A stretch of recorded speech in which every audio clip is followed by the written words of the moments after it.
يا أيها الذين آمنوا اتقوا الله وقولوا قولا سديدا يصلح لكم أعمالكم ويغفر لكم ذنوبكم ومن يطع الله ورسوله فقد فاز فوزا عظيما أما بعد فإن أصدق الحديث كتاب الله وأحسن الهدي هدي محمد صلى الله عليه وعلى آله وسلم وشر الأمور محدثاتها وكل محدثة بدعة وكل بدعة ضلالة وكل ضلالة في النار. Alhamdulillah, kita bersyukur pada Allah Subhanahu wa taala pada hari ini, hari Kamis sore 16 Jumadil Ula 1442 Hijriah, kita dimudahkan oleh Allah Subhanahu wa taala untuk kembali duduk bersama di dalam pembacaan kitab Al-Mulakhas fi Syarhi Kitab Tauhid, ringkasan penjelasan kitab Tauhid yang ditulis oleh Fadilatul Syekh Al-Allamah Profesor Al-Allamah Dr. Saleh bin Fauzan bin Abdullah Al-Fauzan hafizahullahu ta'ala. Salawat dan salam semoga selalu Allah berikan kepada Nabi kita Muhammad sallallahu alaihi wa ala alihi wasallam, pada keluarga beliau, para sahabat, serta orang-orang yang mengikuti beliau sampai hari kiamat kelak. Dengan nama-nama Allah yang husna dan sifat-sifatnya yang ulia, kita berdoa, Allahumma inna nas'aluka ilman nafi'an wa rizqan tayyiban wa amalan mutaqabbala. Wahai Allah, sesungguhnya kami memohon kepada Engkau ilmu yang bermanfaat, rezeki yang baik, dan amal yang diterima. Allahumma amin. Sebentar, mohon maaf ibu-ibu.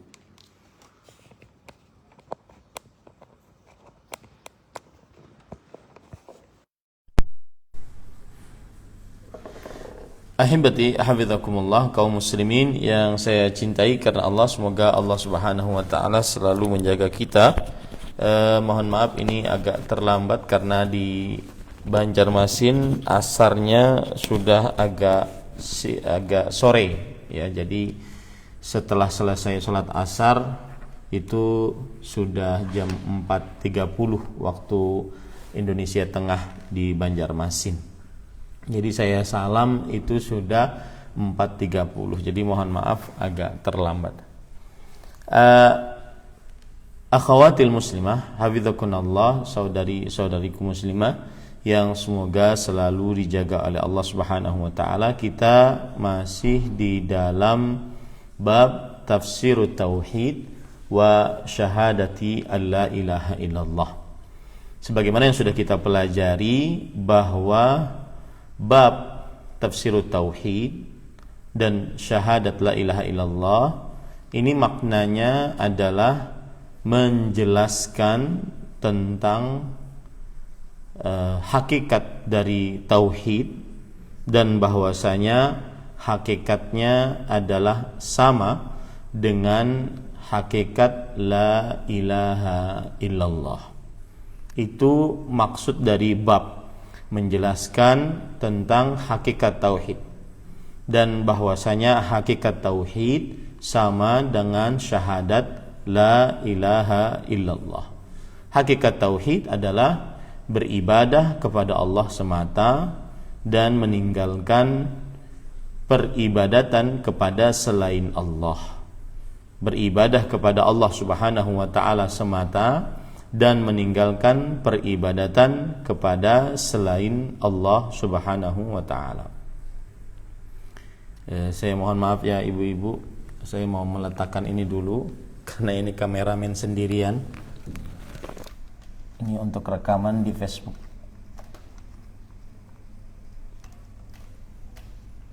Iya.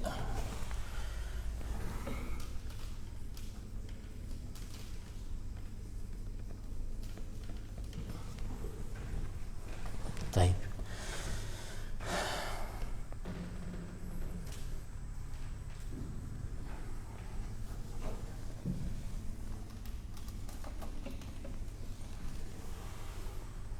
Baik.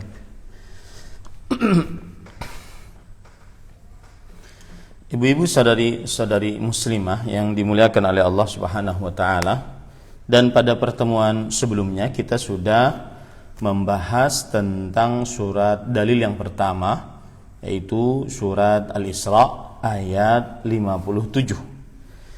Surat Al-Isra ayat 57 ini menceritakan tentang bahwa orang-orang yang beribadah kepada selain Allah, seperti kepada para malaikat, seperti kepada para nabi, para rasul, orang-orang saleh, mereka sebenarnya salah dalam menempatkan ibadah. Kenapa demikian? Karena ternyata para malaikat, para nabi, orang-orang saleh, mereka sendiri beribadah kepada Allah dan berusaha untuk mendekat kepada Allah Subhanahu wa taala. Mereka sendiri melakukan seperti itu. Mereka sendiri takut siksa Allah Subhanahu wa taala. Maka ini menunjukkan bahwa termasuk tafsiran tauhid adalah beribadah hanya kepada Allah dan meninggalkan sesembahan selain Allah. Termasuk di dalamnya para malaikat, kemudian para nabi, para rasul, orang-orang saleh. Karena para malaikat, para nabi, para rasul, orang-orang saleh itu sendiri mereka mencari kedekatan dengan Allah Subhanahu wa taala. Mencari rahmat Allah Subhanahu wa taala. Takut akan siksa Allah Subhanahu wa taala. Nah, kemudian dalil yang kedua surat Az-Zukhruf ayat 26-27 yang di dalamnya Nabi Ibrahim alaihissalam berkata kepada bapaknya Azar alaihissalam, bapaknya Azar, kemudian kaumnya, yaitu berlepas diri dari sembahan selain Allah Subhanahu wa taala, kecuali yang menciptakan beliau dan memberi petunjuk kepada beliau. Di dalam ayat ini kita sudah pelajari bahwa hubungan ayat ini dengan bab, yaitu dengan tafsir tauhid, adalah bahwa di dalam perkataan Nabi Ibrahim alaihissalam terdapat tafsir tauhid, yaitu beribadah hanya kepada Allah dan berlepas diri dari sembahan-sembahan yang diibadahi selain Allah. Ketika beliau mengatakan innani bara'un mimma ta'budun, sesungguhnya aku berlepas diri dari apa yang kalian sembah. Ini namanya tafsiran tauhid, yaitu berlepas diri dari peribadatan kepada selain Allah. Illa alladzi fatarani.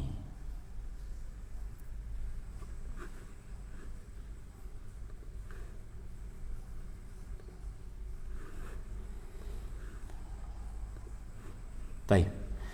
Illa alladzi fatarani, kecuali orang yang atau Maha Pencipta yang telah menciptakanku. Illa alladzi fatarani ini menunjukkan kepada tafsiran tauhid, yaitu menegakkan ibadah hanya kepada Allah Subhanahu wa taala. Menegakkan ibadah hanya kepada Allah Subhanahu wa taala. Nah, ini dua dalil yang sudah kita pelajari. Sekarang kita membaca dalil yang ketiga, yaitu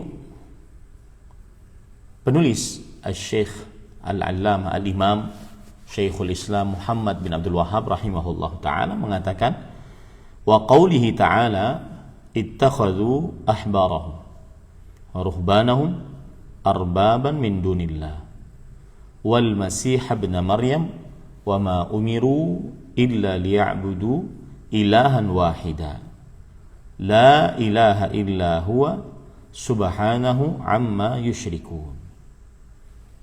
Artinya, Dan firman Allah Subhanahu wa taala, mereka menjadikan orang-orang alim dan rahib-rahib mereka. Rahib-rahib di sini maksudnya adalah ahli ibadah. Rahib di sini maksudnya adalah ahli ibadah. Kemudian sebagai Rabb selain Allah, maksudnya sebagai Tuhan selain Allah Subhanahu wa taala.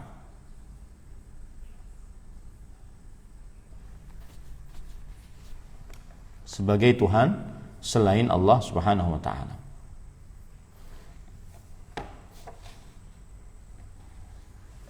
Sebentar, ini ada yang komplain. Oh ya. Kemudian juga mereka menyembah Al-Masih putra Maryam. Al-Masih maksudnya adalah Nabi Isa. Kenapa Nabi Isa alaihi salam disebut sebagai Al-Masih? Karena beliau bisa menyembuhkan orang yang sakit dengan yamsah, dengan mengusap. Ini menunjukkan bahwasanya kenapa beliau disebut sebagai Al-Masih, karena beliau bisa menyembuhkan orang yang sakit dengan mengusap. Mengusap di dalam bahasa Arab masaha yamsahu, Al-Masih. Dan ini gelar yang diberikan oleh Allah Subhanahu wa taala kepada Nabi Isa alaihi salam di dalam Al-Qur'an. Dan Allah Subhanahu wa taala banyak menyebutkan ini di dalam Al-Qur'an. Di antaranya dalam sekitar 11 ayat atau 11 kali maksud saya. Di antaranya surat Ali Imran ayat 45, "Idz qalatil malaikatu ya Maryamu innallaha yubashshiruki bikalimatin min husmuhu al-Masih Isa bin Maryam." Yang artinya, dan ingatlah ketika para malaikat berkata, "Hai Maryam, sesungguhnya Allah menggembirakan kamu dengan kelahiran seorang putra yang diciptakan dengan kalimat yang datang daripada Allah, namanya Al-Masih, namanya Al-Masih, yaitu Isa putra Maryam. Disebutkan oleh para ulama di dalam tafsir Imam Ibnu Katsir, "Summiyal Masihu qala ba'du salaf li kathrati siyahatihi." Sebagian ulama salaf mengatakan, kenapa Nabi Isa alaihissalam dikatakan sebagai Al-Masih? Karena saking banyaknya berputar di dunia. Diambil dari kata-kata yamsahul ard, yang artinya bepergian di atas muka bumi. Wa qila li'annahu kana masihul qadamain la akhmasa lahuma. Ada yang mengatakan bahwa kenapa Nabi Isa alaihissalam disebut sebagai Al-Masih? Karena beliau telapak kakinya rata, masihul qadamain, kedua telapak kakinya rata, tidak ada akhmas. Akhmas itu kalau Anda terlihat telapak kaki kita masing-masing ada semacam perut telapak kaki di situ yang tidak rata. Kemudian waqila li'annahu kana masaha ahadan min dzawil ahad bari'a bi idznillah ta'ala. Ini yang saya katakan tadi. Ada yang mengatakan bahwasanya karena beliau mengusap orang yang sakit kemudian sembuh dengan izin Allah Subhanahu wa taala. Nah, sini disebutkan menyembah Al-Masih putra Maryam. Maryam alaihassalam adalah binti Imran, dan ibunya Maryam yang disebutkan dalam Al-Quran namanya Fakhitah. Ibunya Maryam, wanita yang salihah tersebut, melahirkan seorang wanita yang paling termulia semesta, sealam semesta, Maryam alaihissalam. Bahkan sebagian ulama salaf menyebutkan bahwa Maryam alaihissalam nabiyah, istri perempuan yang seorang nabi, perempuan yang mana dia adalah seorang nabi. Meskipun pendapat tersebut pendapat yang lemah, tetapi sebagian ulama salaf berpendapat demikian karena saking mulianya Maryam alaihissalam. Ibunya bernama Fakhitah. Padahal mereka tiada lain diperintah untuk beribadah hanya kepada sembahan yang satu, yang tiada sembahan yang berhak untuk disembah kecuali Dia. Maha suci Dia terhadap segala sesuatu yang mereka persekutukan. Surat At-Taubah ayat 3. Ahibati hafizakumullah taala, kita langsung kepada makna ayat secara global, karena tadi sudah saya jelaskan beberapa kalimat-kalimat yang penting. Nah, para ikhwan yang dirahmati oleh Allah Subhanahu wa taala, al-ma'na al-ijmali lil ayati yukhbiru Allah Subhanahu 'anil yahudi wan nasara annahum istansahu ar-rijala min al-ulama'i wal 'ubbad فأطاعوهم في تحليل ما حرم الله وتحريم ما أحله فنزلوهم بذلك منزلة الرب الذي من خصائصه التحليل والتحريم كما عبد النصارى عيسى وزعموا أنه ابن الله فنبذوه كتاب الله الذي أمرهم فيه بطاعته وحده وعبادته وحده وهذا إخبار منه سبحانه يتضمن إنكار ما فعلوه ولذلك نزه نفسه عما يتضمنه هذا الفعل من الشرك به. Nah, makna ayat secara global. Ustaz, Bismillahirrahmanirrahim. Makna ayat secara global, Allah Subhanahu mengabarkan tentang orang-orang Yahudi dan Nasara bahwa mereka meminta nasihat kepada tokoh-tokoh mereka dari kalangan ulama dan ahli ibadah.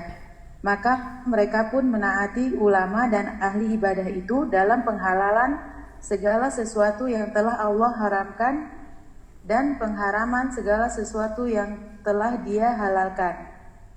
Dengan demikian, mereka mendudukkan ulama dan ahli ibadah sebagai Rabb yang memiliki kekhususan dalam penghalalan dan pengharaman, sebagaimana orang-orang Nasara menyembah Isa dengan menyatakan bahwa Isa adalah anak Allah. Mereka telah mencampakkan kitab Allah yang telah memerintahkan mereka untuk untuk taat hanya kepadanya dan beribadah hanya kepadanya semata. Kabar dari Allah ini mengandung pengingkaran terhadap perbuatan mereka. Oleh karena itu, Allah menyucikan dirinya terhadap kesyirikan yang terkandung dalam perbuatan mereka itu. Baik. Akhawatil muslimah hafizakunallah, saudari-saudariku muslimah yang semoga selalu dijaga oleh Allah Subhanahu wa taala. Pada ayat ini maknanya adalah Allah Subhanahu wa taala mengabarkan tentang kaum Yahudi dan Nasrani. Kaum Yahudi adalah kaum yang berasal dari keturunan Yahuda, yang diberikan kitab Taurat. Kemudian kaum Nasrani yang merupakan pengikut Nabi Isa alaihissalam dan diberi kitab Injil. Tetapi mereka kemudian menyimpang dari jalan Allah Subhanahu wa taala dan jalan nabi-nabi mereka yang bertauhid kepada Allah Subhanahu wa taala. Nah, di dalam ayat ini Allah Subhanahu wa taala mengabarkan tentang kaum Yahudi dan Nasrani yang mana mereka menjadikan ahbar di sini maksudnya adalah ulama-ulama mereka. Kalau di kita kiai, ustadz gitu ya. Kemudian kalau mereka pendeta, mungkin rahib gitu ya. Itu ulama-ulama mereka. Dan juga ahli-ahli ibadah mereka. sebagai Tuhan. Bagaimana mereka menjadikan para ulama dan ahli ibadah sebagai Tuhan? Mereka dengan cara mentaati para ulama dan ahli ibadah tersebut sebagai Tuhan, sebagaimana mereka juga pada saat yang bersamaan mentaati mereka di dalam hal-hal yang diharamkan oleh Allah. Jadi Allah mengharamkan, tetapi para ulama dan ahli ibadah mereka menghalalkan. Mereka ikuti para ulama dan para ahli ibadah mereka. Ini cara kaum Yahudi dan kaum Nasrani mensyirikkan Allah, yaitu taat kepada para ulama dan para ahli ibadah. Dalam hal apa? Dalam hal menghalalkan apa yang Allah haramkan, atau sebaliknya mengharamkan apa yang Allah halalkan.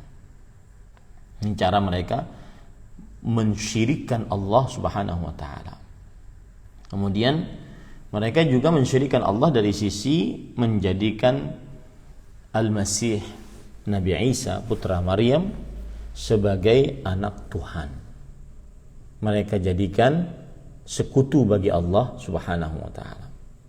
Nah, sisi pendalilannya mana? Yang berkaitan dengan bab, yang berkaitan dengan tafsir tauhid, yang berkaitan dengan tafsir la ilaha illallah, syahadat la ilaha illallah, yaitu ketika Allah berfirman, padahal mereka ini tidak diperintahkan kecuali wa ma umiru illa liya'budu ilaha wahida la ilaha illa huwa. Jadi itu sisi pendalilannya. Mereka tidak diperintahkan kecuali untuk beribadah kepada Allah, Tuhan yang satu.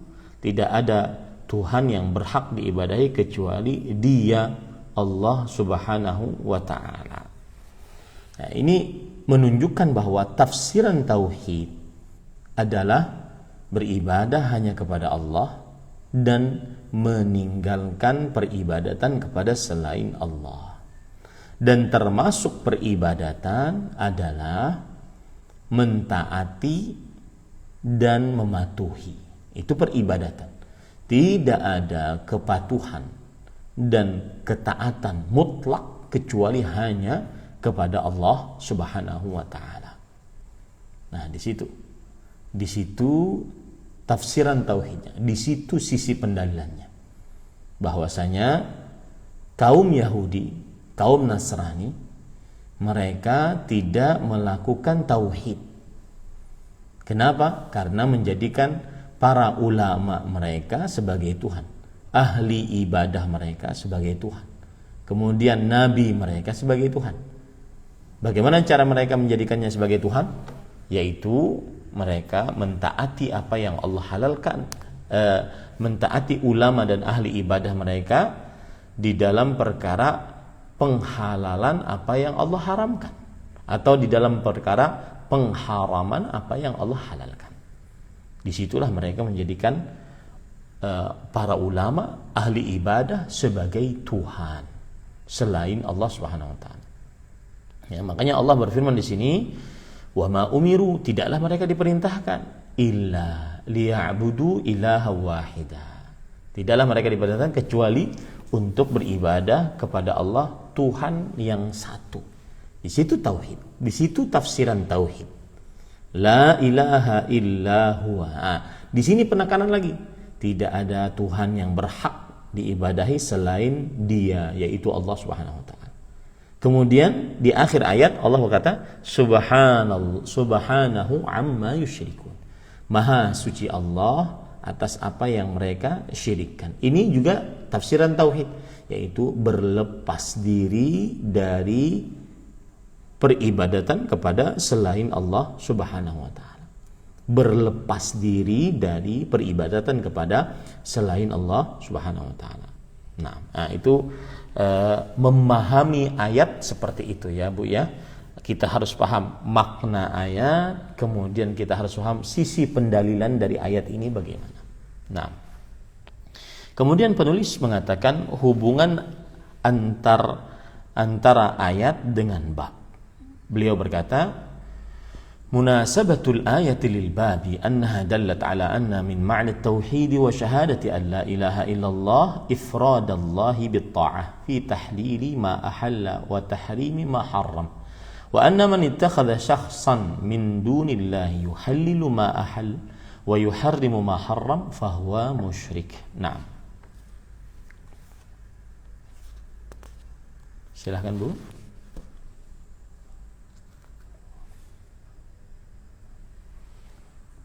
Suaranya tidak terdengar.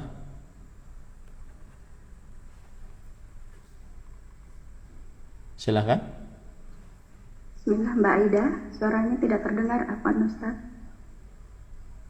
Ukhti Aida, Afwan, saya backup ya Ustaz. Bismillah. Silahkan. Hubungan antara ayat dan bab. Ayat ini menunjukkan bahwa termasuk ke dalam makna tauhid dan syahadat la ilaha illallah, mengesahkan ketaatan kepada Allah dalam menghalalkan sesuatu yang Allah halalkan dan mengharamkan sesuatu yang Dia haramkan. Bahwa siapa saja yang menjadikan seseorang selain Allah lalu ikut menghalalkan segala sesuatu yang orang tersebut halalkan dan mengharamkan segala sesuatu yang orang tersebut haramkan, ia telah musyrik. Ya, di sini harus dipahami baik-baik. Kesyirikan adalah memalingkan ibadah kepada selain Allah. Termasuk memalingkan ibadah adalah memalingkan ketaatan. Ketaatan dalam hal apa? Dalam perihal penghalalan pengharaman. Jika Allah menghalalkan, maka kita wajib untuk taat dalam penghalalan tersebut. Jika Allah mengharamkan, kita wajib untuk taat dalam pengharaman tersebut. Tetapi jika Allah menghalalkan, kemudian ada ulama ahli ibadah yang mengharamkan dan kita taat kepada ulama dan ahli ibadah dalam pengharaman tersebut padahal Allah menghalalkannya, maka berarti kita sudah menjadikan ahli ibadah ataupun para ulama tersebut sebagai Tuhan selain Allah, karena berarti memalingkan ibadah kepada Allah selain Allah, yaitu dalam hal ini ketaatan dan kepatuhan. Nah, ini harus dipahami baik-baik. Di situ letak kesyirikan kaum Yahudi dan Nasrani, menjadikan ahli ibadah mereka sebagai Tuhan selain Allah dengan cara mentaati ahli ibadah dan para ulama dalam perihal penghalalan apa yang Allah haramkan dan pengharaman apa yang Allah Subhanahu wa taala halalkan. Dan kalau para ibu-ibu, saudari-saudari sekalian dan seluruh kaum muslimin yang mengikuti kajian ini ingin mengetahui bagaimana kaum Yahudi dan Nasrani mereka mengikuti para ulama dan ahli ibadah mereka dalam penghalalan dan pengharaman, maka silahkan buka tafsir Ibnu Katsir di dalam surat Al-Hadid ayat 27. Silahkan baca itu. Ya. Surat Al-Hadid ayat 27. Di situ disebutkan oleh Imam Ibnu Katsir contoh-contoh bagaimana kaum Yahudi atau Nasrani menjadikan ulama-ulama mereka, ahli-ahli ibadah mereka sebagai Tuhan selain Allah. Yaitu mereka taat kepada ahli-ahli ibadah mereka di dalam penghalalan apa yang Allah haramkan dan pengharaman apa yang Allah halalkan. Nah, silahkan cek itu ya. Nah, kemudian penulis mengatakan ma yustafadu minal ayah, yaitu faedah ayat. 1. Anna min ma'na tauhidi syahadati an la ilaha illallah ta'atallahi fit tahlili wat tahrim. Nah, faedah ayat 1, bahwa termasuk makna tauhid dan syahadat la ilaha illallah menaati Allah dalam penghalalan dan pengharaman.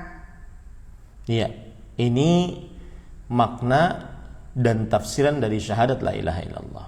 Karena tadi yang saya katakan, ketaatan, baik itu dalam perihal pengharaman atau penghalalan, itu adalah ibadah kepada Allah. Maka tidak boleh taat kecuali hanya kepada Allah Subhanahu wa taala dalam perihal penghalalan, pengharaman. Maka siapa yang memalingkan ketaatan ini, maka berarti dia telah menyimpang dari tauhid, melakukan kesyirikan. Makanya tafsiran tauhid adalah yaitu seseorang tunduk, patuh hanya kepada Allah, beribadah hanya kepada Allah, dalam hal ini tunduk patuh kepada Allah, dan berlepas diri dari tunduk patuh kepada selain Allah Subhanahu wa taala dalam perihal penghalalan dan pengharaman. Kedua, anna man ata'a makhluqan fi tahlilil harami wa tahrimil halali faqad ittakhadhahu syarikan lillah. Nah, Yang kedua, bahwa siapa saja yang menaati makhluk dalam menghalalkan yang haram dan mengharamkan yang halal, berarti ia telah menjadikan makhluk tersebut sebagai sekutu bagi Allah. ya, sekutu dalam hal apa? Dalam hal ketaatan. Ya. Makanya termasuk hal yang patut diperhatikan yaitu para pelaku bid'ah. Para pelaku bid'ah ini sebenarnya mereka akui atau tidak akui sudah menjadikan orang atau makhluk membuat syariat, ya, yang mereka taati. Mereka jadikan makhluk membuat syariat dan mereka taati itu. Nah, ini secara tidak langsung mereka sebenarnya masuk ke dalam jurang ini. Tapi tentunya tidak sampai kepada kesyirikan karena mereka tidak meyakini ada yang boleh membuat syariat selain Allah Subhanahu wa taala. Tetapi perbuatan itu dikhawatirkan masuk ke dalam hal tersebut, ya. Allah Subhanahu wa taala berfirman di dalam surat Asy-Syura ayat 21. Am lahum syuraka'u syara'u lahum minad din ma lam ya'dzan bihillah. Ini perhatikan nih, para pelopor-pelopor bid'ah, pelopor-pelopor zikir-zikir baru, selawat-selawat tata cara baru. Perhatikan nih ayat ini, surat Asy-Syura ayat 21. Begitu juga yang mengikuti pelopor-pelopor tersebut melakukan perbuatan bid'ah. Lihat ayat ini. Apakah mereka mempunyai sembahan-sembahan selain Allah yang mensyariatkan untuk mereka agama yang tidak diizinkan Allah SWT, yang membuat amalan yang tidak diizinkan oleh Allah SWT? Karena pensyariatan amalan itu hanya mutlak milik Allah Subhanahu wa ta'ala. Ini ibu-ibu, saudari-saudari muslimah. Kemudian yang ketiga, ar-raddu 'ala an-nasara fi i'tiqadihim al-Masih alaihi salam wa bayanu annahu 'abdullah. Nah. Suaranya enggak kedengeran, Bu?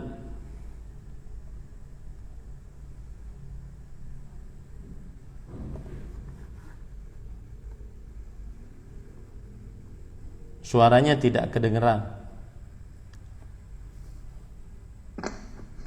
Afan Ustadz, biar Ana backup. Silahkan, Bu. Kedua, bahwa siapa saja yang menaati makhluk dalam menghalalkan yang haram dan mengharamkan yang halal, berarti ia telah menjadikan makhluk tersebut sebagai sekutu bagi Allah. Ketiga, Bu, sudah. Ketiga, bantahan terhadap orang Nasara akan keyakinan mereka tentang Isa alaihissalam dan keterangan bahwa beliau adalah hamba Allah. Baik. Yang ketiga ini adalah bantahan terhadap kaum Nasrani yang menjadikan Isa putra Maryam sebagai anak Tuhan. Makanya subhanallah ya, di dalam Al-Quran sering kita dapati Isa putra Maryam, Isa putra Maryam.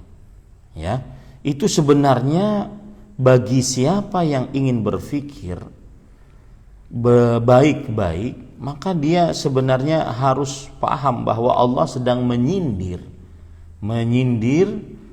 kaum Nasrani yang menjadikan Isa sebagai anak Tuhan. Ya, banyak sekali ayat yang menyebutkan Isa putra Maryam, surat Ali Imran ayat 45, kemudian lagi surat An-Nisa ayat 157, inna qatalna al-masih Isa bin Maryam Rasulullah. Ya, kemudian juga di dalam surah An-Nisa ayat 171, innamal masih ibnu Maryam Rasulullah, sesungguhnya Al-Masih Isa putra Maryam. Jadi Isa putra Maryam itu banyak. Surah Al-Maidah ayat 46. Ini sebenarnya secara tersirat ini adalah bantahan untuk kaum Nasrani, singgungan untuk kaum Nasrani dari Allah Subhanahu wa taala agar mereka berubah keyakinannya, yang meyakini Nabi Isa putra Maryam sebagai anak Tuhan sebenarnya salah, dan salahnya fatal karena Isa putra Maryam sering disebutkan oleh Allah di dalam Al-Quran. Coba saya hitung ya, ada berapa? 1, 2, 3, 4, 5, 6, 7, 8, 9, 10, 11, 12, 13, ya, 14, 15 kali Allah menyebutkan Isa putra Maryam di dalam Al-Quran.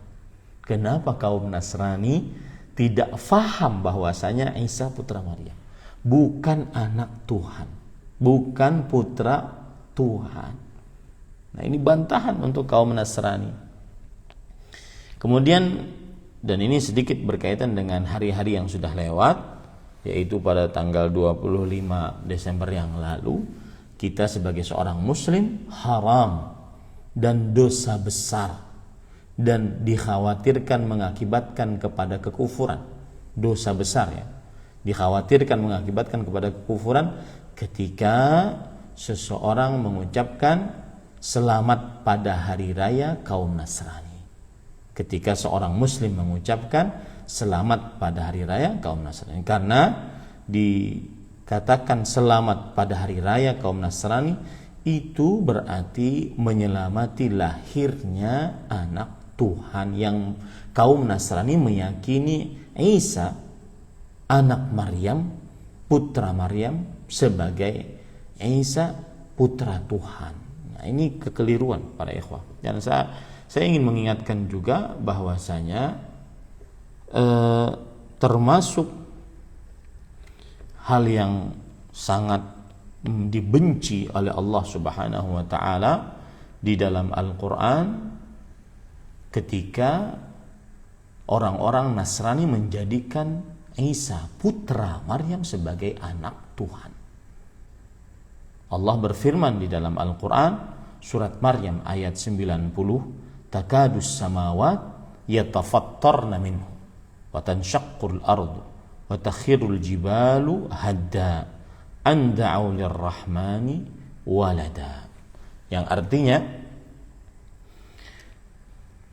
hampir-hampir langit pecah karena ucapan itu, bumi belah dan gunung-gunung runtuh ketika mereka mendakwakan Allah yang Maha Pemurah mempunyai anak. Jadi ini urusan bukan sembarangan, urusan adalah keyakinan seorang muslim. Nah, kemudian kita ambil dalil yang keempat yang dibawakan oleh penulis, dan saya meminta kepada panitia untuk tambahan waktu, ya, 15 menit karena yang saya ucapkan tadi. Wa qawlihi ta'ala wa minan nas man yattakhidhu min dunillahi andadan yuhibbunahum ka hubbillah walladzina amanu ashaddu hubban lillah walau yara alladzina zalamu idh yarawna al'adzaba anna al-quwwata lillahi jami'an wa anna allaha syadidul 'adzab. Surat Al-Baqarah ayat 165, yang artinya firman Allah Subhanahu wa taala, dan di antara manusia, maksudnya di antara manusia adalah sekelompok manusia, ada yang mengadakan sembahan selain Allah. Sembahan selain Allah maksudnya adalah apa saja selain Allah, baik itu makhluk yang diciptakan dari cahaya, malaikat, atau makhluk yang diciptakan dari tanah, manusia, makhluk yang diciptakan dari api, jin, atau benda mati, bebatuan, ataupun tumbuh-tumbuhan, apa saja selain Allah, sebagai tandingan-tandingan terhadapnya. Tandingan-tandingan yang dimaksud di sini adalah sebagai bandingan ataupun padanan. Ya, sebagai tandingan untuk Allah maksudnya adalah padanan, sama terhadap Allah Subhanahu wa taala. Yang mereka mencintai tandingan-tandingan itu sebagaimana mencintai Allah. Nah, ini perhatikan. Mereka di sini maksudnya adalah orang-orang musyrik. Mencintai tandingan-tandingan, sembahan-sembahan selain Allah. Sebagaimana mereka mencintai Allah. Ini para ikhwan yang dirahmati oleh Allah Subhanahu wa taala menunjukkan bahwasanya orang-orang musyrik mereka mensyirikkan Allah di dalam perkara cinta. Cinta yang tidak diperbolehkan diberikan kecuali hanya kepada Allah adalah cinta yang dipenuhi dengan pengagungan. Ini tidak bisa diberikan kecuali hanya kepada Allah Subhanahu wa taala. Ya. Nah, kemudian ahibati hafizakumullah, akhawatil muslimah hafizakunallah, yang dimaksud bahwa orang-orang musyrik tersebut mencintai sembahan-sembahan selain Allah yang dipenuhi dengan pengagungan sebagaimana mereka mencintai Allah yang juga dipenuhi dengan pengagungan. Disitulah terjadi kesyirikan. Karena kesyirikan password, kata kuncinya ada pada penyamaan. Menyamakan cinta kepada sembahan-sembahan selain Allah yang dipenuhi dengan pengagungan dengan cinta kepada Allah yang juga dipenuhi dengan pengagungan. Di situ letak kesyirikannya. Ya, bisa dipahami baik-baik. Kemudian sebagaimana mereka mencintai Allah Subhanahu wa taala, padahal tidak diperbolehkan mencintai selain Allah sebagaimana mencintai Allah. Nah, adapun orang-orang yang beriman, cinta mereka amatlah dalam kepada Allah. Ya, cinta mereka amatlah dalam kepada Allah Subhanahu wa taala. Di sini ada penjelasan. Apa yang dimaksud cinta mereka amatlah dalam kepada Allah? Kalau orang beriman, maksudnya adalah bahwa orang-orang beriman mencintai Allah dengan rasa cinta yang lebih tinggi daripada kecintaan orang-orang musyrik terhadap berhala-berhala mereka. Ini makna yang pertama. Orang-orang beriman mencintai Allah. Lebih tinggi rasa cinta mereka daripada orang-orang musyrik mencintai berhala-berhala mereka. Paham ya? Ini pendapat yang pertama. Pendapat yang kedua, bahwasanya orang-orang beriman mencintai Allah lebih tinggi dibandingkan orang-orang musyrik mencintai Allah. Nah, ini dua pendapat. Nanti di akhir kajian saya akan tanya, apa yang dimaksud dengan adapun orang-orang yang beriman cinta mereka amatlah dalam kepada Allah. Saya ulangi dua pendapat tersebut. Pendapat yang pertama, Orang-orang beriman mencintai Allah dengan rasa cinta yang tinggi, melebihi orang-orang musyrik yang mencintai berhala-berhala mereka. Pendapat yang pertama. Pendapat yang kedua adalah orang-orang beriman mencintai Allah dengan rasa cinta yang lebih tinggi dibandingkan orang-orang musyrik yang mencintai Allah.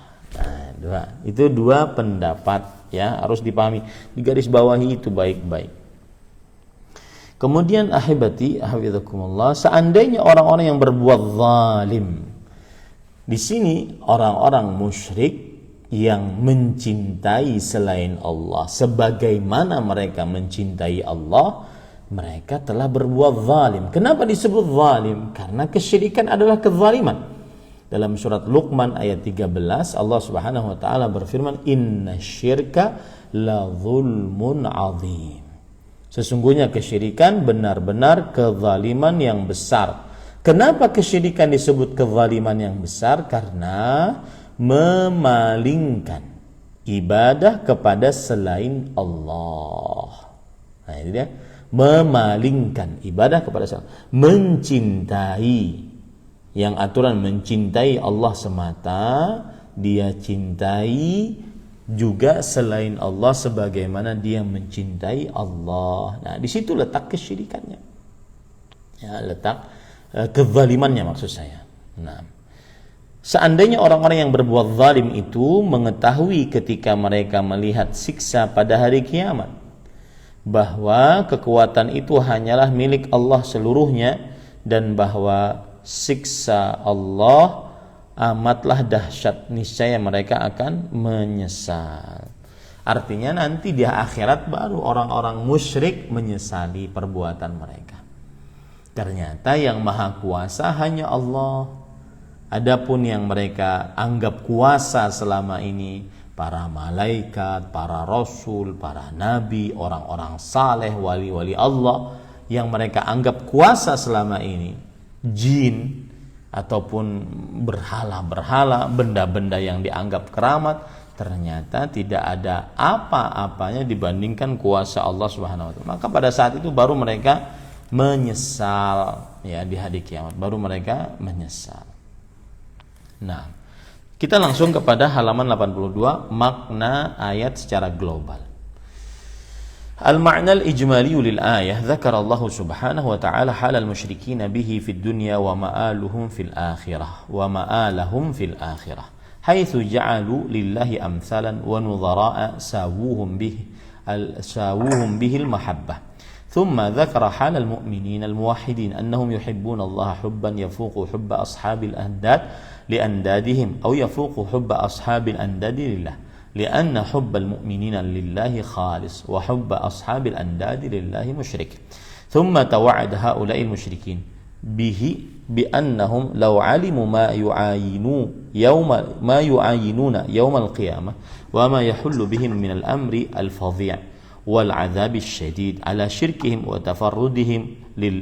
وتفرد الله سبحانه بالقدرة والغلبة دون أندادهم لانتهوا عما هم فيه من الضلال لكنهم لم يتصوروا ذلك ويؤمنوا به. Nah, makna ayat secara global, Allah Subhanahu menyebutkan kepada orang-orang yang berbuat syirik terhadapnya di dunia dan tempat kembali mereka di akhirat. Ketika mereka mengadakan tandingan-tandingan dan padanan-padanan bagi Allah dengan menyamakan tandingan-tandingan tersebut dengan Allah dalam kecintaan. Kemudian Allah menyebutkan kepada orang-orang beriman muwahhidun bahwa mereka mencintai Allah melebihi kecintaan orang-orang yang membuat tandingan kepada tandingan-tandingan tersebut, atau melebihi kecintaan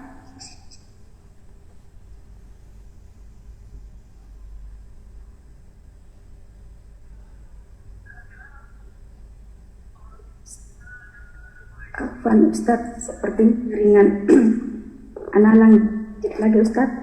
Silakan Bu. Diulang dari pertama saja ya.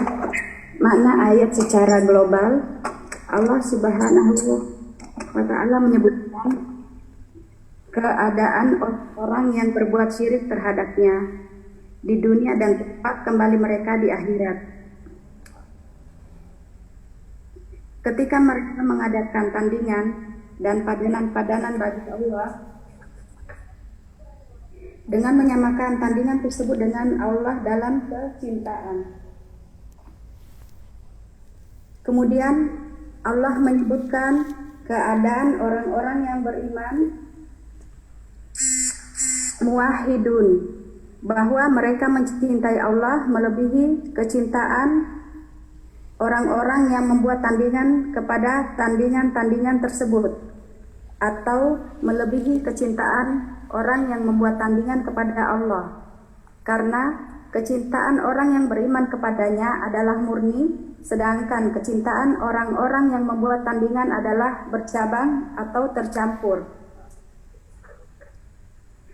Kemudian Allah mengancam orang-orang musyrikin itu bahwa seandainya mengetahui segala sesuatu yang akan dilihat dan menimpa kepada mereka berupa perkara yang mengerikan dan azab yang dahsyat nanti pada hari kiamat karena kesyirikan yang mereka lakukan, juga mengetahui keesaan Allah dalam kemampuan dan kemenangan terhadap tandingan-tandingan mereka, pasti mereka akan berhenti dari kesesatan yang mereka lakukan.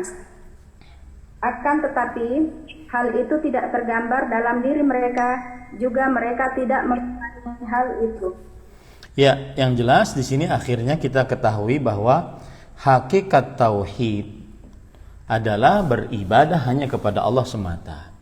Dan inilah yang dilakukan oleh orang-orang yang beriman, yang bertauhid, di dalam kecintaan mereka terhadap Allah Subhanahu wa taala. Yaitu di dalam firman Allah tadi, dan orang-orang yang beriman lebih dalam cintanya kepada Allah. Maka mereka mentauhidkan Allah di dalam rasa cinta mereka kepada Allah Subhanahu wa taala. Mereka tidak mensyirikkan rasa cinta tersebut kepada selain Allah. Berbeda dengan keadaan orang-orang musyrik yang mengaku bahwa mereka mencintai Allah, akan tetapi kemudian mereka mencintai Tuhan-Tuhan yang mereka ibadahi selain Allah Subhanahu wa taala. Nah, ini hakikat tauhid, artinya dia menjadikan Allah satu-satunya yang berhak untuk diibadahi. Dan salah satu bentuk ibadah adalah rasa cinta. Maka rasa cinta tersebut tidak diperbolehkan kecuali hanya diberikan kepada Allah Subhanahu wa ta'ala. Baik. Kemudian perlu diperhatikan di sini bahwa mencintai itu ada yang boleh, ada yang mubah, ya.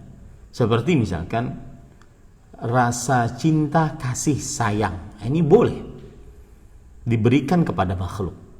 Orang tua mencintai anak, anak mencintai orang tua, kemudian manusia mencintai binatang piaraannya. Ini boleh rasa cinta kasih sayang namanya. Kemudian di sana ada rasa cinta yang merupakan tabiat manusia. Ini juga diperbolehkan. Seperti orang lapar, rasa cinta kepada nasi, makanan. Orang haus, rasa cinta kepada air, minuman. Orang ngantuk, rasa cinta kepada tidur, kasur, bantal. Ini rasa cinta yang tidak tercela. Kenapa? Karena dia merupakan tabiat yang diciptakan oleh Allah Subhanahu wa taala dalam tubuh manusia atau dalam perasaan manusia. rasa cinta yang terlarang untuk diduakan adalah rasa cinta yang dibarengi dengan pengagungan. Maka ini tidak boleh disyirikkan. Diberikan hanya kepada Allah Subhanahu wa taala semata. Tidak diperbolehkan untuk disyirikkan. Paham ini? Ya, jadi rasa cinta itu ada macam-macam. Rasa cinta yang merupakan kasih sayang, rasa cinta tabiat, rasa cinta ibadah. Rasa cinta ibadah yang cinta dibarengi dengan pengagungan, maka itu tidak boleh diberikan kecuali hanya kepada Allah Subhanahu wa taala. Contoh lagi, rasa cinta suami kepada istrinya, istri kepada suaminya. Maka tidak mengapa, itu bukan kesyirikan. Rasulullah sallallahu alaihi wasallam pernah ditanya, ayyul nasi ahabbu ilaik, manusia mana yang paling engkau cintai? Maka Rasulullah SAW menjawab, Aisyah. Yang aku paling cintai istriku Aisyah radhiyallahu anha wa ardhaha. Hadis ini juga menunjukkan bolehnya seorang suami memberitahukan kepada khalayak ramai bahwa dia mencintai istrinya. Ya, dia mencintai istri. Begitu juga Rasulullah SAW berkata kepada Aisyah tentang Khadijah. Beliau mengatakan, ruziqtu hubbaha. Aku diberikan oleh Allah petunjuk untuk mencintainya. Boleh seorang suami untuk menampakkan atau mengemukakan rasa cintanya di hadapan khalayak ramai terhadap istrinya, sebagaimana Rasul sallallahu alaihi wa ala alihi wasallam. Nah, ini para ikhwan. Jadi itu bukan rasa cinta yang tercela. Rasa cinta kasih sayang, rasa cinta tabiat, dan yang ketiga rasa cinta ibadah. Yang tidak boleh diberikan kecuali hanya kepada Allah adalah rasa cinta ibadah. Nah, kemudian ahibati hafizakumullah akhawatil muslimah, kita lanjut kepada hubungan antara ayat dengan bab. Munasabatul ayati lil babi annaha minan nusus al-mubayyinati li tafsir at-tauhid wa syahadati an la ilaha illallah. Haitsu dallat ala anna ma'na ittakhadha niddan ma'a Allah yuhibbuhu kama habbatillahi faqad asyrak. Fa'ulima أن معنى التوحيد أن يفرد الرب بهذه المحبة التي تستلزم إخلاص العبادة له وحده والذل والخضوع له وحده. نعم. Hubungan antara ayat dan bab. Ayat ini merupakan salah satu nas yang menjelaskan tafsir makna tauhid dan syahadat la ilaha illallah. Ayat menunjukkan bahwa siapa saja yang mengadakan tandingan-tandingan bagi Allah dan mencintai tandingan-tandingan itu sebagaimana kecintaan kepada Allah, berarti ia telah berbuat kesyirikan. Sehingga dapat diketahui bahwa makna tauhid adalah mengesahkan Allah dengan kecintaan yang mengharuskan keikhlasan ibadah kepada Allah semata, perendahan diri dan ketundukan hanya kepadanya. Nah, itulah ibadah. Ibadah itu merendahkan diri, menghinakan diri, dibarengi dengan rasa cinta dan pengagungan. Nah, itu ingat baik-baik. Ibadah adalah menghinakan diri, merendahkan diri, dibarengi dengan rasa cinta dan pengagungan. Maka perasaan yang seperti itu tidak boleh ada kecuali hanya kepada Allah. Nah, ما يستفاد من الآية أن من معنى التوحيد وشهادة أن لا إله إلا الله إفراد الله تعالى بالمحبة المقتضية للذل والخضوع. نعم. Faidah ayat 1, bahwa termasuk ke dalam makna tauhid dan syahadat la ilaha illallah menunggalkan kecintaan kepada Allah dengan kecintaan yang mengharuskan adanya perendahan diri dan ketundukan. Ini tadi sudah saya jelaskan ya, bahwa tidak semua rasa cinta tercela. Nah, yang kedua, annal musyrikin yuhibbuna Allah hubban 'aziman wa lam yudkhilhum dzalika fil Islam li'annahum asyraku ma'ahu ghairahu fiha. Naam. Kedua, bahwa orang-orang musyrikin mencintai Allah dengan kecintaan yang besar, tetapi kecintaan tersebut belum dapat memasukkan mereka ke dalam Islam karena mereka menyekutukan Allah dengan selainnya dalam hal itu. Jadi jangan dianggap orang-orang musyrik itu nggak cinta Allah. Mereka cinta Allah, tapi mereka mensyirikkan Allah di dalam kecintaan mereka. Ya, buktinya mereka mencintai sembahan selain Allah. Yang ketiga, anna syirka zulmun. Nah. Ketiga, bahwa kesyirikan adalah kezaliman. Ini sudah saya jelaskan tadi. Kenapa kezaliman? Karena memalingkan ibadah kepada yang tidak berhak, yaitu kepada makhluk-makhluk Allah Subhanahu wa taala. Yang keempat, al-wa'idu lil musyrikina yaumal qiyamah. Nah. Keempat, ancaman terhadap orang-orang musyrikin pada hari kiamat. Nah, kita lanjut kepada hadis dalil yang kelima kalau tidak salah ya pada bab ini, yaitu hadis Rasul sallallahu alaihi wasallam. Wa fi sahih 'an an-nabi sallallahu alaihi wasallam annahu qala man qala la ilaha illallah wa kafara bima yu'badu min dunillah haruma maluhu wa damuhu wa hisabuhu 'ala Allah 'azza wa jalla. Wa syarhu hadhihi at-tarjamah wa ba'daha min al-abwab. Nah, dalam as-sahih yang dimaksud di sini adalah sahih Muslim ya. Di dalam hadis yang dimaksud di sini adalah sahih Muslim. Dan ini istilah yang dibawakan oleh Syekhul Islam Muhammad bin Abdul Wahhab rahimahullah. Beliau sering mengucapkan as-sahih itu maksudnya kitab sahih, yaitu sahih Muslim atau sahih Bukhari. Kalau dua sahih berarti beliau wa fis sahihain, di dalam dua kitab sahih. Itu berarti sahih Bukhari, sahih Muslim. Yang itu istilah beliau dalam kitab tauhid. Dari Nabi Muhammad sallallahu alaihi wasallam beliau bersabda, siapa saja yang mengucapkan la ilaha illallah dan mengingkari segala sembahan selain Allah, haramlah harta dan darahnya, sedang hisab perhitungannya terserah kepada Allah Subhanahu wa taala. Keterangan tentang bab ini akan datang pada bab-bab berikutnya. Di sini Rasulullah sallallahu alaihi wasallam mengatakan siapa yang mengucapkan la ilaha illallah atau bersyahadat la ilaha illallah, dan satu lagi syaratnya dia mengingkari sembahan selain Allah. Tidak manfaat syahadat la ilaha illallah tanpa pengingkaran kepada sembahan selain Allah. Makanya orang-orang yang ikut meyakini tentang hari raya orang kafir, maka ini hati-hati. Kalau sudah sampai derajat keyakinan, tak boleh. Para ikhwan yang dirahmati oleh Allah Subhanahu wa taala. Kenapa demikian? Karena salah satu syarat la ilaha illallahnya bermanfaat di hadapan Allah, dia harus kufur terhadap sembahan selain Allah. Siapa yang sudah demikian, maka berarti harta darahnya halal. Maksudnya hartanya tidak boleh diambil, darahnya tidak boleh diteteskan. Ya. Dan hisabuhu 'ala Allah, dan sedang hisabnya, perhitungannya terserah kepada Allah. Apa maksud perhitungannya terserah kepada Allah Subhanahu wa taala? Nanti di hari kiamat Allah akan tahu. Yang mengucapkan syahadat la ilaha illallah, dia niatnya apa?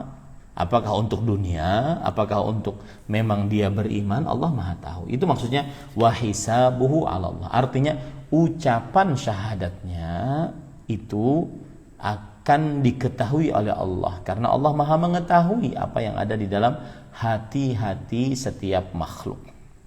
Itu maksudnya.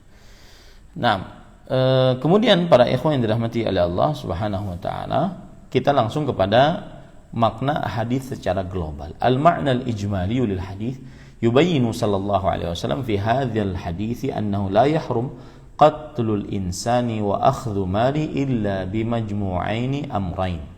Al-awwal qawlu la ilaha illallah, al-thani al-kufru bima yu'badu min dunillah.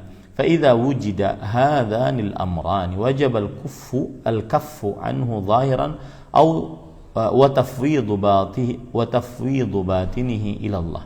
Fa in kana sadiqan fi qalbihi jazahu bi jannatin na'im. وإن كان منافقا عذبه الله العذاب العليم وأما في الدنيا فالحكم على الظاهر. Nah, Makna hadis secara global. Dalam hadis ini, Nabi Shallallahu Alaihi Wasallam menjelaskan bahwa membunuh atau mengambil harta seseorang tidaklah haram, kecuali dengan terkumpulnya dua perkara. 1. Ucapan La ilaha illallah. 2. Kufur terhadap segala sesuatu yang disembah selain Allah.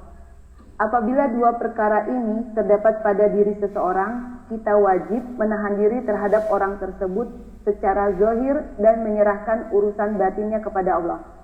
Apabila ia jujur dalam hatinya, Allah akan membalasnya dengan surga yang penuh dengan kenikmatan. Namun kalau ia munafik, Allah akan mengazabnya dengan azab yang sangat pedih. Oleh karena itu, di dunia seseorang dihukumi berdasarkan zahirnya atau hal yang tampak. Taib, ibu-ibu, saudari muslimah yang dimuliakan oleh Allah Subhanahu wa taala, itu makna hadis bisa dipahami ya. Dan saya ingin mengingatkan di sini ketika Rasulullah SAW tadi bersabda, barang siapa yang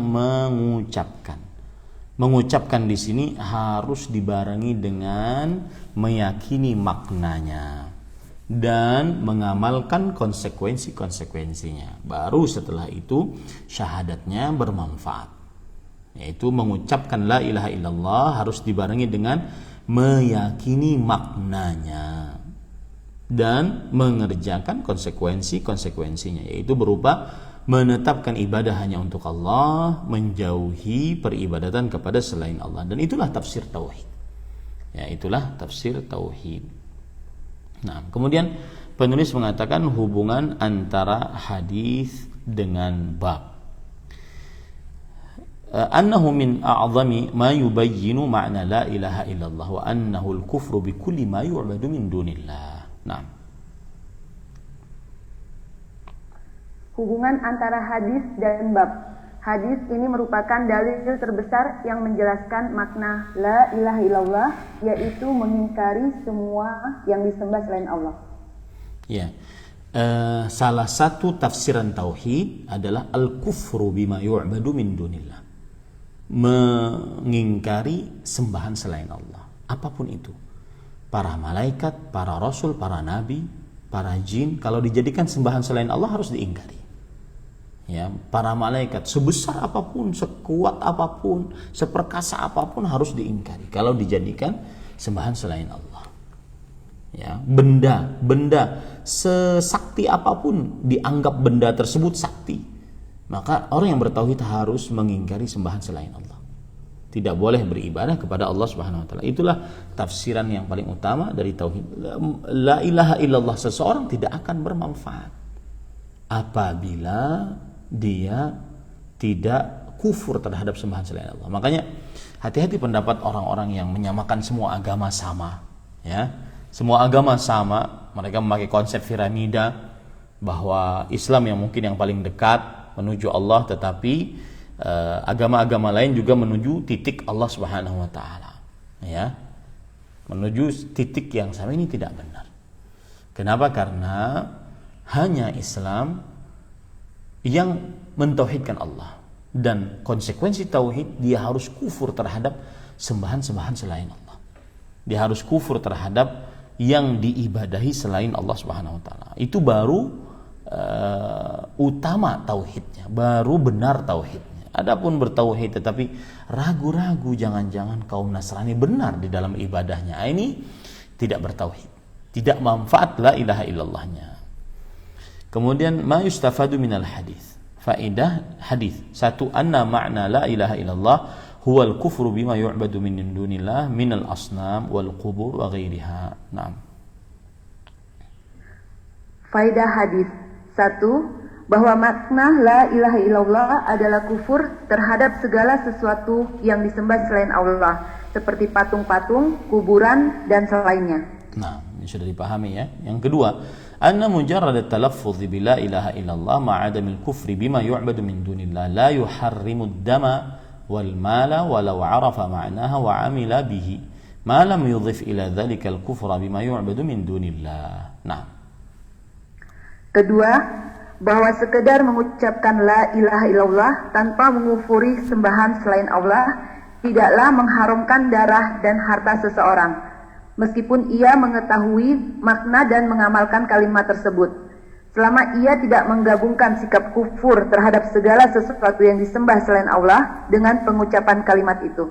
Iya, makanya karena orang bertauhid itu harus mengkufuri sembahan selain Allah. Tidak boleh dia ragu-ragu bahwa mungkin ada yang berhak disembah selain Allah, tidak boleh.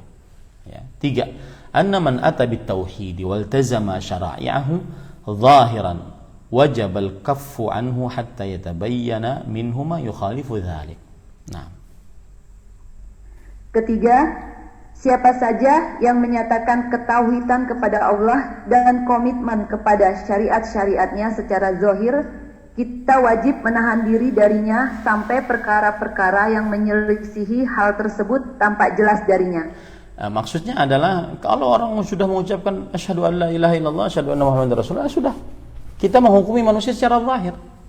Ya, adapun urusan hatinya, oh itu pura-pura Ustaz, itu dia takut dengan kaum muslimin. Nah, itu urusan dia dengan Allah Subhanahu. Kita sebagai manusia menghukumi manusia secara zahir. Maka ini juga perhatian bagi kita bahwa manusia itu menghukuminya secara zahir. Kita tidak bisa menuduh orang ria, tidak bisa menuduh orang tidak ikhlas. Ya, tidak bisa menuduh orang munafik.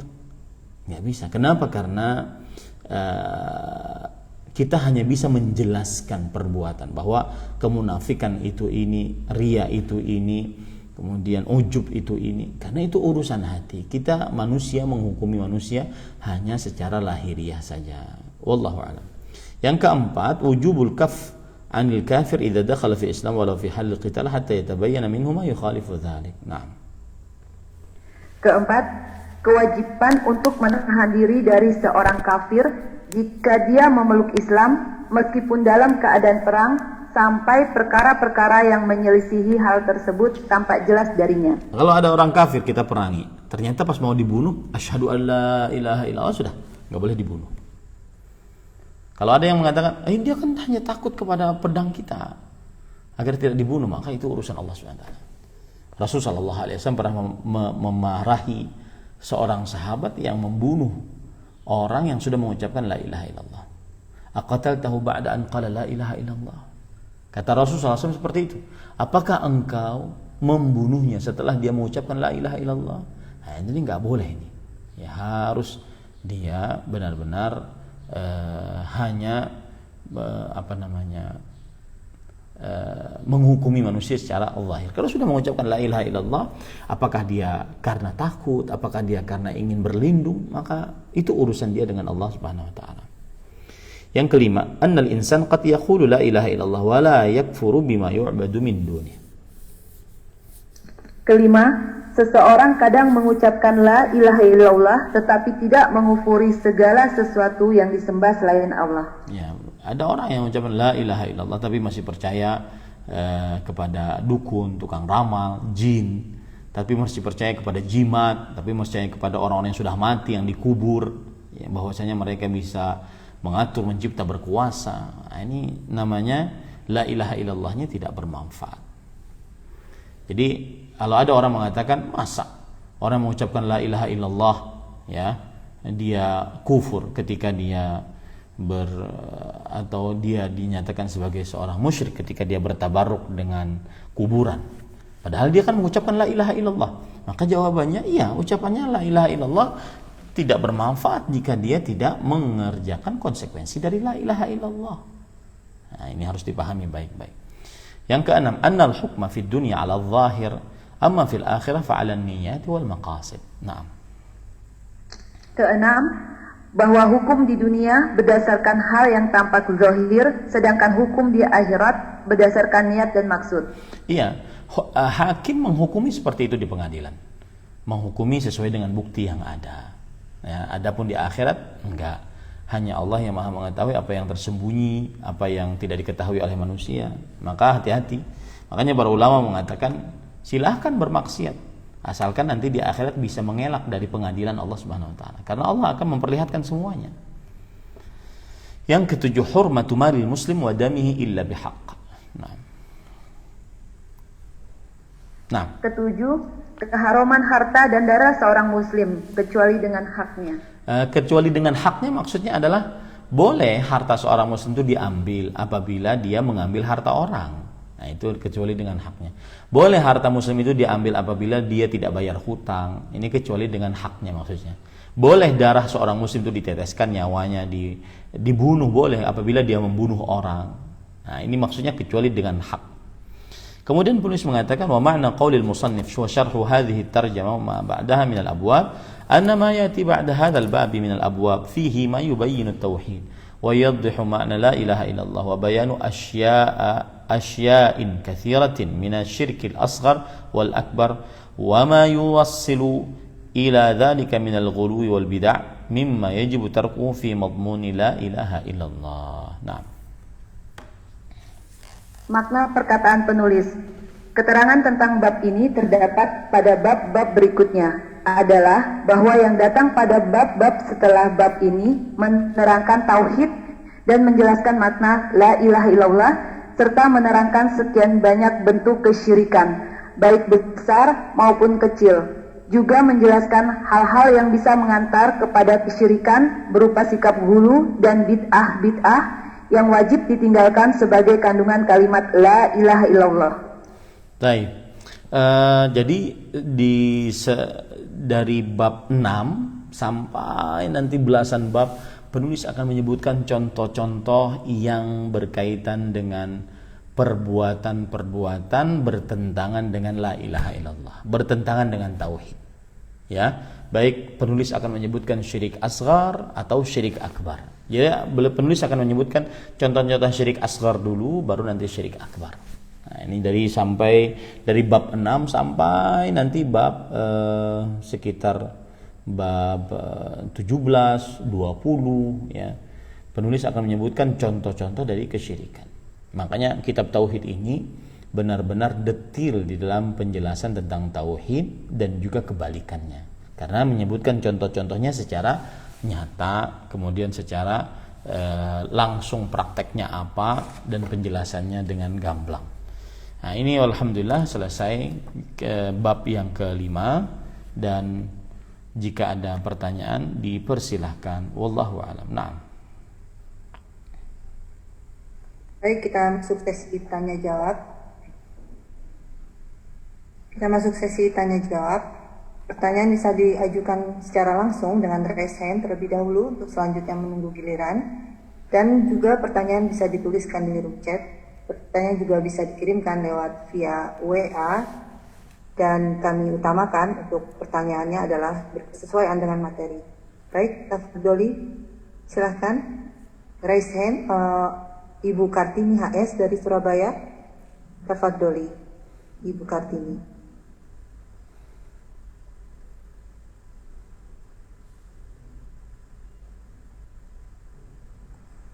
Silakan dibuka mic-nya, Ibu Kartini.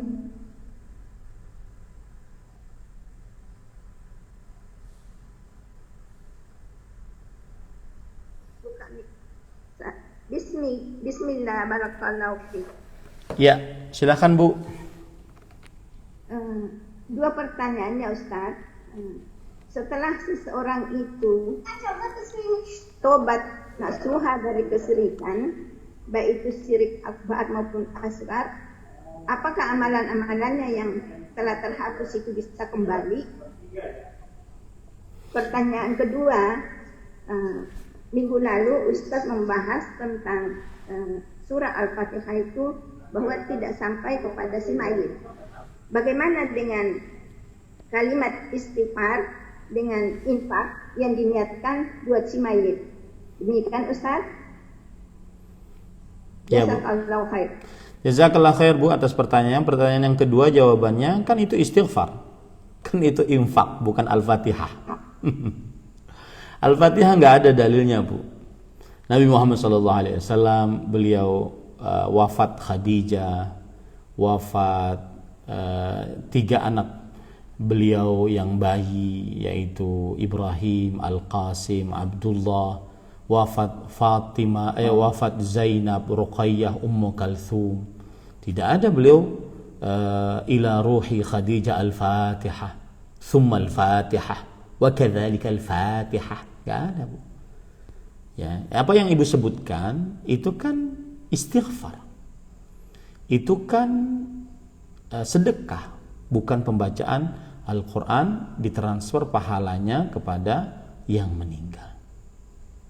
Adapun sedekah ada dalilnya. Inna ummi uftulitat wa adhunnuha law takallamat tasaddaqat. Sesungguhnya ibuku meninggal dengan tiba-tiba dan aku mengira kalau beliau masih hidup maka beliau ingin bersedekah. Afa atasaddaqu anha, bolehkah aku bersedekah dengannya? Maka kemudian Rasulullah SAW bersabda, tasaddaq anha, bersedekahlah atasnya. Haji umrah juga begitu, ya, bahwasanya Rasulullah SAW bersabda, hujja an abika wa'tamir, berhajilah atas nama bapakmu dan berumrahlah. Ini menunjukkan bahwa boleh, ada dalilnya memang. Kemudian juga Rasulullah SAW untuk istighfar, inna rajula la turfa'u darajatuhu fil jannah, sesungguhnya seseorang diangkat derajatnya di surga, sampai dia bingung kenapa diangkat derajatnya di surga. Kemudian Rasulullah Allah berfirman, bistighfari waladikalak, dengan ampunan dengan permintaan ampun anakmu kepada Allah untukmu. Ini menunjukkan bahwa beristighfar untuk orang tua yang sudah meninggal disyariatkan dalam agama Islam. Berdoa juga disyariatkan. Dalil yang begitu nyata adanya sholat jenazah untuk orang yang sudah meninggal. Jadi ada dalil gitu loh. Adapun Al-Fatihah nggak ada dalil.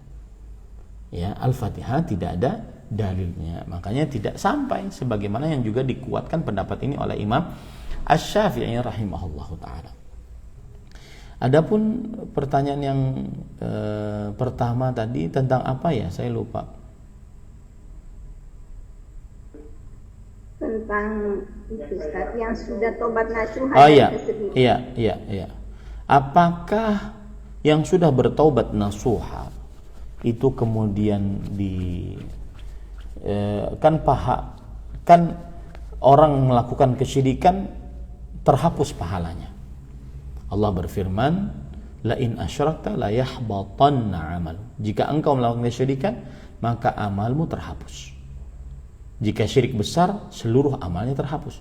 Jika syirik kecil, amalan itu saja yang terhapus. Yang jelas, syirik penghapus amal. Kalau dia bertobat, apakah kembali amalnya? Maka jawabannya tidak, karena sudah terhapus.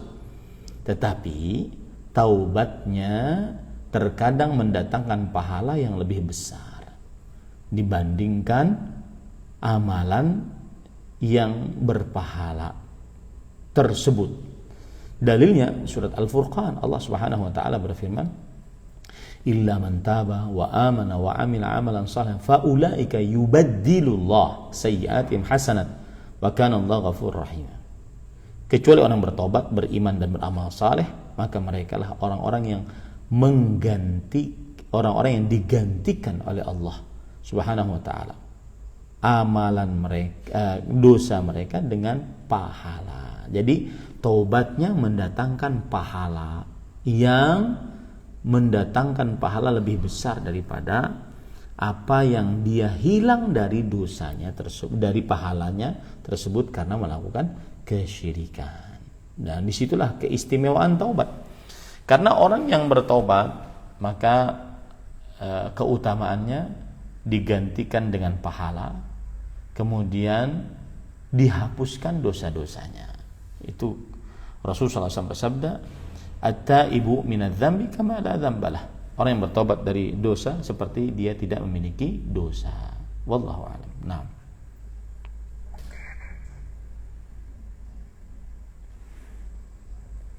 Baik, di belakang Ibu Kartini ada Mbak Erlina yang reksen. Tafadholi Mbak Erlina, dibuka mic-nya.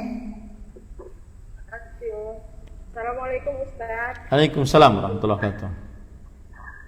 Apakah orang tua yang sudah meninggal dunia akan mendapat siksa kubur jika anaknya menjadi murtad, Ustaz?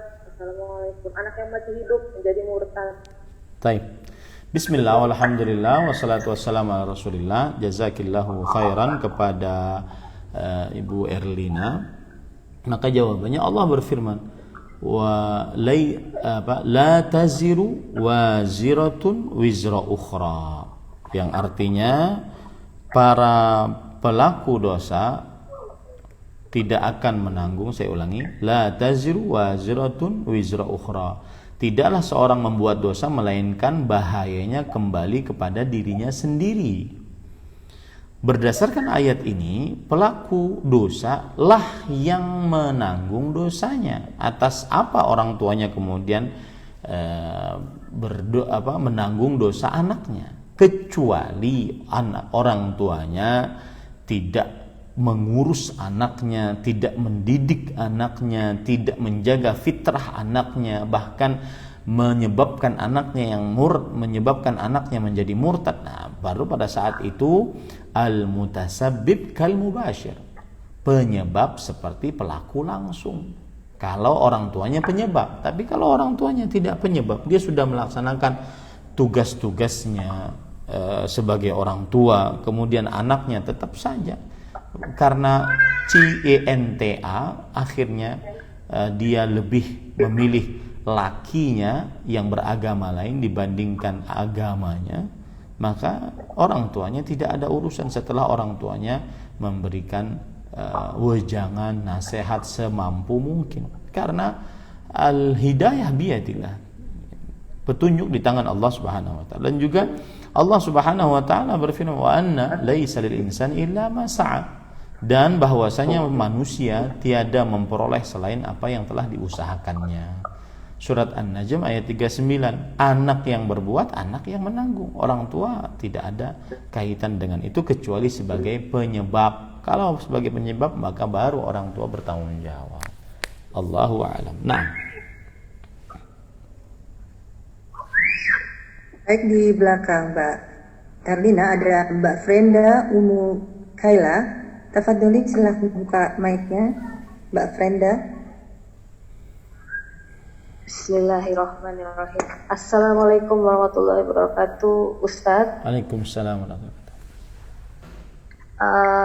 Afwan, Ana mau bertanya, apakah makam itu boleh dipindah? Karena Ana punya adik, dia sudah meninggal, itu makamnya sepertinya hilang. Belum tahu sih hilang apa enggak. Nah, kalau mau dicari terus ada mau dipindah, karena yang pengurus makamnya ini nggak mau ngurus gitu loh, Ustadz. Gimana ya, bisa nggak ya Ustadz ya? Baik. Jazakallah khair. Barakallahu fiik, Ibu. Jawabannya adalah boleh memindahkan atau membongkar kuburan dan memindahkan mayit ke kuburan lain jika ada hajat keperluan yang sangat mendesak. Jika ada hajat keperluan yang sangat mendesak. Imam Bukhari rahimahullahu taala di dalam kitab sahih beliau menyebutkan babun hal yukhrajul mayyitu minal qabri wal lahdi li'illah. Bab apakah boleh dikeluarkan mayit dari kuburan atau dari liang lahatnya karena sebuah sebab. Maka kemudian beliau menyebutkan hadis, yaitu hadis dari Jabir radhiyallahu anhu, bahwasanya pada saat itu Jabir bercerita, lamma hadara ahadun atau Uhudun da'ani abi minal lail. Ketika beliau ikut perang Uhud, maka bapakku memanggilku di malam hari. Faqala ma urani illa maqtulan fi awwali man yuqtal min ashabin Nabi sallallahu alaihi wasallam. Bapaknya Jabir radhiyallahu anhu berkata, aku menganggap diriku akan terbunuh di pertama-tama yang terbunuh dari sahabat Nabi Muhammad sallallahu alaihi wasallam. Wa inni la atruku ba'di a'azza alayya minka, dan aku tidak tinggalkan sepeninggalku anak yang lebih aku hormati dibandingkan engkau wahai Jabir, ghaira nafsi Rasulullah sallallahu alaihi wasallam, selain Rasulullah sallallahu alaihi wasallam. Wa inna alayya dainan, dan sesungguhnya aku mempunyai tanggungan hutang, faqdi, maka bayarkan hutangku. Wastausi bi akhawatika khairan, dan urus saudari-saudarimu dengan baik. Fa asbahna fakana awwala qatil, maka ketika pagi benar bapaknya Jabir radhiyallahu anhu meninggal dan yang pertama kali terbunuh. Wa dufina ma'ahu akharu fi qabr, dan dikuburkan bersama beliau ada orang lain. Thumma lam tatib nafsi an atrukahu ma'al akhar, tapi aku sebagai anak tidak ingin bapakku dikubur bersama orang lain. Fastakhrajtuhu ba'da 6 ashhur, aku keluarkan beliau setelah 6 bulan.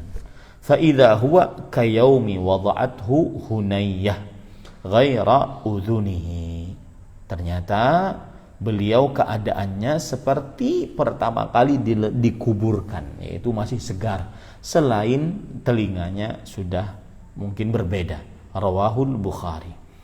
Al-Hafidh Ibnu Hajar Al-Asqalani di dalam hadis ini mengatakan dalalatun ala jawazil ikhrajil li amrin yata'allaqu bil hayy, boleh mengeluarkan mayit dari kuburnya karena sebuah perkara yang berkaitan dengan orang yang masih hidup. Nah, ini menunjukkan bahwasanya jika memang diperlukan dan merupakan hajat keperluan yang sangat mendesak, maka diperbolehkan, terutama dengan izin wali dari si mayat tersebut. Ya, jadi misalkan untuk autopsi, karena pengadilan untuk menghukumi orang benar atau tidak, maka jika diizinkan keluarga dan itu sebuah keperluan yang sangat mendesak, maka tidak mengapa. Wallahu a'lam. Tapi asal hukumnya, jika tidak ada keperluan sangat mendesak, maka para ulama bersepakat haram untuk menggali kuburan dan membongkar kuburan. Wallahu a'lam. Nah. Baik Ustaz, jazakallahu khair. Baik, kemudian ada Mbak Tina Afrilia Sukaho dari Tasikmalaya. Doli, silakan dibuka mic-nya. Assalamualaikum warahmatullahi wabarakatuh. Izin bertanya Ustaz. Silakan. Suami saya kan TNI Ustaz. Kalau hari Natal itu pasti ada perintah untuk pengamanan. Apakah itu berdosa Ustaz? Terus satu lagi ada tugas untuk kayak safari Natal. Jadi kita itu keliling ke pejabat yang Natalan, yang merayakan Natal, dan kita datang ke sana Ustadz.